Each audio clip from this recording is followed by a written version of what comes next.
নিজৰ মানুহখিনিৰ মাজলৈ অহা পলমেই হ'ল আচলতে।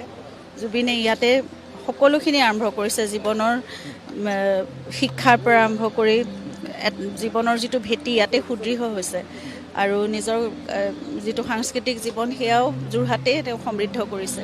গতিকে এই সকলো লোকৰ মাজলৈ অহাটো আমি আহিবই লাগিছিল, পলমেই হ'ল। কিন্তু যিহেতু দেউতাও অলপ অসুস্থ, গতিকে আমি সকলোখিনি শেষকৃত্য তাতে সমাপন কৰিব লগা হ'ল।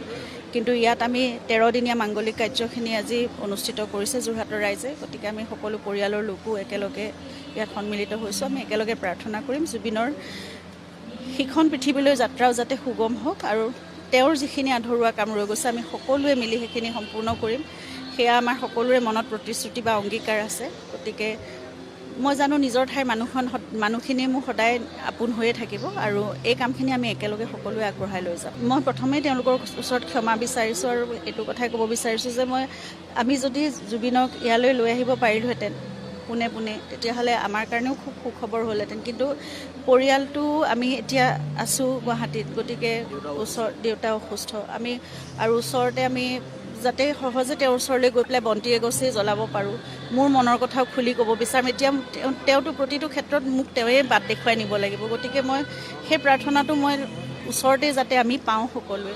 আৰু দেউতাৰ কাৰণে বিশেষকৈ ইয়ালৈ অহাটো সম্ভৱেই নহয়। আজি আহিব খুব মন আছিল তেওঁৰ, কিন্তু তেওঁ আহিব নোৱাৰে। সেইকাৰণে আমি সেইটো সিদ্ধান্ত ল'ব লগা হ'ল।